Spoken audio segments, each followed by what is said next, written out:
Hello बच्चों, so let's see the question. यहाँ पे सवाल है, दो स्टेटमेंट दिए हुए, स्टेटमेंट नंबर 1 एंड 2, और हमको पूछा है क्या दोनों स्टेटमेंट करेक्ट है या नहीं, या फिर फर्स्ट स्टेटमेंट करेक्ट है सेकंड रॉन्ग है, या फिर बोथ स्टेटमेंट आर करेक्ट। और अगर दोनों करेक्ट भी है तो सेकंड स्टेटमेंट पहले वाले का एक्सप्लेनेशन है कि नहीं, ये सारी चीज़ें हमको बोलनी है।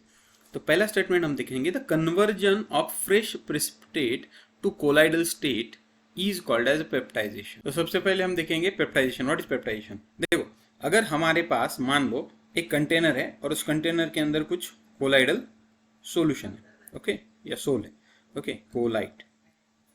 अब इस कोलाइडल सॉल्यूशन को अगर तुम प्रेसिपिटेट करते हो, जिस प्रेसिपिटेट को हम कोएगुलेशन बोलते हैं, यहाँ पे पीपीटी बनती है, ओके, पीपीटी बनती है, जिस प्रोसेस को हम प्रेसिपिटेशन या कोएगुलेशन या फ्लोकुलेशन, दो तीन नाम है।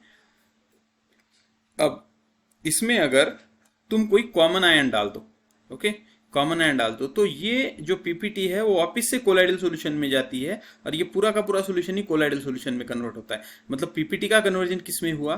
देखो, पहले तो कोलाइडल था, कोलाइड का कन्वर्जन पीपीटी में हुआ, फिर पीपीटी का कन्वर्जन किस में हुआ? कोलाइड में हुआ। ओके, तो इस तरह से अब ये जो चीजें हैं यही हमको यहाँ पे मालूम होनी चाहिए।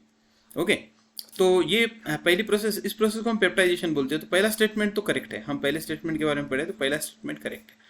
और दूसरा स्टेटमेंट क्या है कि it caused by addition of common ion, वो भी करेक्ट है। जैसा हमने यहाँ पे बोला कि तुम्हारे पास कोलाइडल सॉल्यूशन को तुमने प्रेसिपिटेट में कन्वर्ट किया था, अब प्रेसिपिटेट के अंदर तुमने कॉमन आयन डाले। अब इसका एग्जाम्पल देखते हैं। मान लो तुम्हारे पास FeOH टेकन थ्राइस है।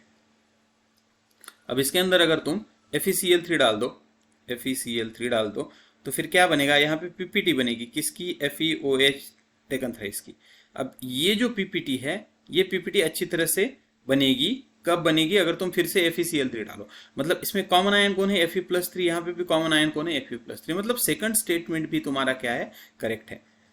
दोनों स्टेटमेंट करेक्ट है, लेकिन प्रेसिपिटेशन पेप्टाइजेशन का करेक्ट एक्सप्लेनेशन ये सेकंड वाला स्टेटमेंट नहीं है। मतलब हम क्या बोलेंगे कि both statements are correct, but statement 2 is not correct explanation of statement 1। Okay, so this is our correct answer. So hope you understood it well. Best of luck.